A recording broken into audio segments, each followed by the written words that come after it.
여러분 안녕하세요. 명리학원을 읽겠습니다. 228쪽 비겁부부터 읽겠습니다. 양간이 같은 종류의 양간을 만나거나 음간이 같은 종류의 음간을 만나면 이것을 비견이라 부르고, 양간이 벗인 음간을 만나거나 음간이 벗인 양간을 만나면 이것을 겁재라 부른다. 비견과 겁재는 비록 그 기운이 같긴 해도 그 정은 화합하지 않는다. 이는 모두 천간의 성분을 보고 추론하면 되지만 그렇다고 해서 천간을 위해 이런 구조가 설계된 것은 아니다. 간목일주가 간목과 을목을 미워하는 경우에 장생인 해수와 녹인 인목과 인인 묘목이 어찌 갑을목과 괴를 같이 할 수 있겠는가. 또 정화일주가 병화와 정화를 꺼리는 경우에 녹인 우화와 제왕인 사화와 쇠인 미토에는 각각 별도로 나름의 학설이 있다. 위천리왈 간목일주가 간목을 만나면 비견이 되며 을목을 만나면 겁재가 되며 해수를 만나면 장생이 되며 인목을 만나면 녹이 되며 묘목을 만나면 인이 된다. 또 정화일주가 정화를 만나면 비견이 되며 병화를 만나면 겁재가 되며 우화를 만나면 녹이 되며 사화를 만나면 제왕이 된다. 자세한 내용은 제1편 제25장 간, 비겁, 녹인법을 보면 된다. 비견은 일주를 도와주는 힘이 겁재보다 더 낮지만 재성, 특히 편재를 만나면 재성을 침범하며, 겁재는 일주를 도와주려는 정의는 비견에 비해 가볍지만 재성을 탈취하려는 마음은 비견보다 훨씬 더 강하다. 쇠약한 일주가 원령을 얻지 못했으면 비견은 충분히 의지할 수 있고 겁재도 의지할 만하며, 매우 왕한 일주가 원령을 잡고 있으면 비견은 일주의 위세를 증가시키고 겁재도 일주의 맹렬함을 더한다. 칠사를 합하는 것은 양일간의 경우에 공이 있으며, 위천리왈 양일간의 겁재는 모두 칠사를 합할 수 있다. 칠살과 대적하는 것은 음일간으로 하여금 칠사를 보고 겁내지 않게 한다. 위천리왈 음일간의 겁재는 모두 칠살과 대적할 수 있다. 정인이 비겁을 만나면 영예가 나뉘며, 정관이 비겁을 만나면 귀기, 정관의 기운이 도난당한다.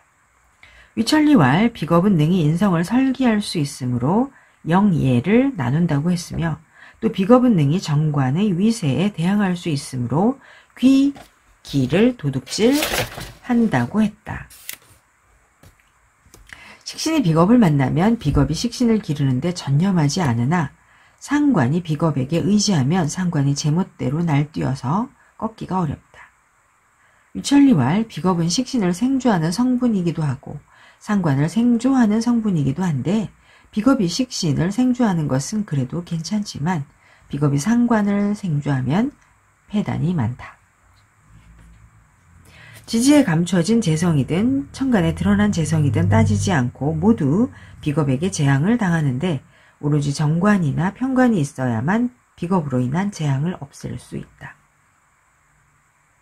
사주 원국에 대해 논할 때에는 이상과 같은 이치에 의지하며 행운을 판단할 때에도 다른 비결은 없다. 한마디로 말해 사주를 배열하여 추론하거나 육친을 용신으로 삼을 때 이러한 성분을 많이 만날 필요는 없으며, 설령 양간 부잡이나 일기상년이라고 하더라도 반드시 곧바로 기뻐할 만한 일은 아니다. 231쪽 녹인부 14장 녹인부 음양의 모든 천간의 녹과 인은 서로 비슷한 종류지만, 녹은 본기로서 사주 원국에 있으면 희신으로 여기는 반면에 인은 일주와는 본성이 다른 겁재라서 살기를 드러낸다. 녹은 월지와 일지와 시지의 격을 얻어가지는데, 그 결과 이러한 격은 기뻐하고 저러한 격은 꺼리는 차별이 생겼으며, 이는 진술, 충미토와 함께 자세히 연구해야 한다고 하는데, 그 까닭은 음은 뒤로 가고 양은 앞으로 가는 뜻을 잘 모르기 때문이다. 위천리왈 자세한 내용은 제1편 25장 간, 비겁, 녹인법 보면 된다.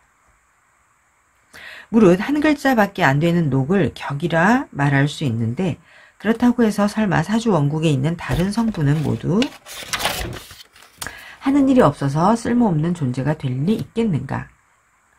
녹이 힘을 얻었으면 일주를 도와주는 공이 있는데 지나지 않으며 녹이 사주 원국에 너무 많으면 아마도 재성을 손상시켜 불리하게 될 것이다. 일록 귀시는 정관을 미워하고 상관을 좋아한다고 하는데 이 말은 참으로 터무니없는 말이며 걸록과 절록은 조상을 멀리하고 아내를 죽게 만든다고 하는데 이 말도 구습에 얽매인 견해이다. 한편 양인은 자오묘유에 있고 음인은 인신사해에 있는데 양인과 음인 모두 재성을 겁탈하는 나쁜 성분이라서 참으로 쓸만한 물건을 해치는 흉신이다. 그러나 음일간이 음인을 얻어가져서 일주가 도움을 받는 경우에는 쇠약한 일주가 왕하게 변하며 양일간이 양인을 사용하여 칠사를 합하는 경우에는 양인이 해로운 성분에서 은혜로운 성분으로 변한다. 칠살과 인은 서로 필요로 하는데 둘 중에 하나라도 없으면 위험과 관세가 떨쳐 일어나지 못하며 또 칠살과 인은 서로 도움이 되는데 두 세력이 균형을 이루고 있으면 권세와 지위가 더욱더 높아진다. 음인에 관한 학설은 잘못 전해진 것이라서 본래 길흉 화복에 대한 확실한 증험이 없으며 양인에 관한 학설은 받아들여 판단해 볼만 하지만 양인의 희기에 대해서는 역시 터무니없이 구분한 것이 많다. 무릇 어떤 지지에서건 양인을 만나는 것은 좋지 않은데 어떤 시지에서 양인을 만나는 경우에만 그토록 꺼리는가. 또 사주 원국에서는 양인이 칠살과 합하는 것을 기뻐한다고 이미 말했는데 어찌 양인이 세운과 합하는 것은 뜻밖에도 원망하겠는가. 위천리왈 한간에서는 시지에서 양인을 만나는 것을 꺼리고 양인이 세운과 합하는 것도 꺼린다고 말을 하는데 이는 추호도 이치에 맞지 않으니 전혀 말할 가치가 없다. 양인을 많이 만나면 틀림없이 재앙을 초래할 것이며 충을 만나면 틀림없이 재난을 만나게 될 것이다. 한마디로 말해 녹은 일간과 마음을 하나로 뭉쳐 협력하여 여러 격을 도와주므로 어떤 경우에서건 유익하지만 인이라는 물건은 흉은 많고 길은 적으니 반드시 일간이 약한 경우라야만 비로소 서로 가까이 하는 것을 기뻐한다. 15장 종국부 234쪽 일주가 뿌리가 없고 세력이 다하여 더 이상 기운이 없는데 사주원국의 일주를 도와주는 성분과는 다른 성분들이 가득 차 있고 그것들의 무리가 많아서 항복시키기가 어려우면 정세의 변화를 잘 내다보고 거기에 적응하는 것이 중요하니 마땅히 약한 것을 버리고 강한 것을 따라가야 한다. 칠사를 따라 종하는 것이 상예이고 정관을 따라 종하는 것도 똑같은 이치이며 재성을 따라 종하는 것은 참으로 아름답고 식상이 힘이 있으면 식상을 따라 종하는 것도 재성을 따라 종하는 것과 같이 참으로 아름답다. 위천리왈 예책에서 말하기를 일주가 뿌리가 없으면 칠사를 따라 종하거나 재성을 따라 종할 수 있다고 했는데 실은 일주가 진실로 뿌리가 없으면 정관을 따라 종할 수도 있고 식상을 따라 종할 수도 있다. 그러나 인성이 많으면 종하는 이치가 없다. 왜냐하면 어머니 인성이 많으면 오히려 일간 자식에게 해롭기 때문이다. 무릇 종하는 성분이 극을 받으면 파국이 되니 곧 자신의 주체를 버리고서 종한 명조가 일주의 뿌리를 만나면 불길하다. 위천리왈 종국이 이미 이루어졌으면 종하는 성분과 반대되는 운으로 흘러가는 것을 가장 꺼린다.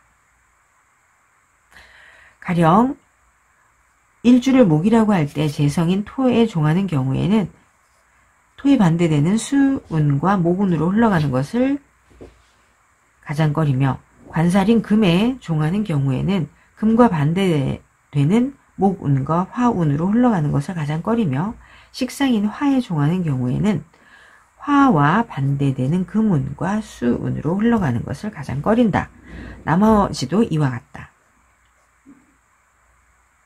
종하는 성분이 자신을 생부해주는 성분을 만나면 복이 깊고 두텁다는 것을 알 수 있으며, 종하는 성분이 이리저리 옮겨 다니면서 또 다른 성분을 낳으면 빼어난 기운이 널리 뻗어나가는 것을 기뻐한다. 종격이 아주 잘 구성되어 있으면 귀한 신분이 되어 조정에 드나들 것이며, 종격이 그 다음으로 잘 구성되어 있으면 재물이 곳간과 괴짝에 가득할 것이다. 그러나 만약 세운이 기복이 있다면 어찌 한평생 사소한 장애나마 없을 수 있겠는가.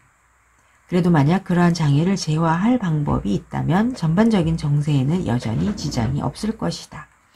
위천리왈 가령 재성인 토에 종하는 경우에는 화운과 토운으로 흘러가는 것이 가장 좋은데, 만약 세운에서 뜻밖에도 수나 목을 만난다면 수나 목이 종하는 성분인 토와 극단적으로 대립하겠지만, 그 밖의 성분인 토나 금이 수나 목을 조절하거나 간지가 합하거나 충하여 토와 수, 목의 대립을 없애면 비록 세운에서 수나 목을 만나더라도 지장이 없다. 또 일주가 미약한 뿌리를 지니고 있으면 참된 성분과 참되지 않은 성분이 뒤섞여 있어서 깨끗하지 않으나, 행운이 일주의 주체를 버리는 곳으로 흘러가면 참되지 않은 종격이 참된 종격으로 변하여 번영하게 될 것이다. 그러나 그 운이 지나가면 여전히 앞으로 닥쳐올 재앙에 대비해야 하니 반드시 사주 원국이 순수해야 비로소 장구한 복을 누릴 수 있다. 위천리왈 일주의 쇠약이 극점에 도달했으면 비록 약간의 의지처가 있거나 미약한 뿌리를 조금 지니고 있더라도 단지 참된 종국에 부합하지 않을 뿐 종국으로 논할 수 있다. 그러나 반드시 행운이 종하는 성분으로 흘러가야만 비로소 뜻을 이룰 수 있으며, 그 운이 지나가면 여전히 앞으로 닥쳐올 재앙에 대비해야 하므로 순수한 종국에 비해 결국은 훨씬 더 뒤떨어진다. 네, 이렇게 해서 비겁부, 녹인부, 종국부까지 읽었습니다. 여러분 감사합니다.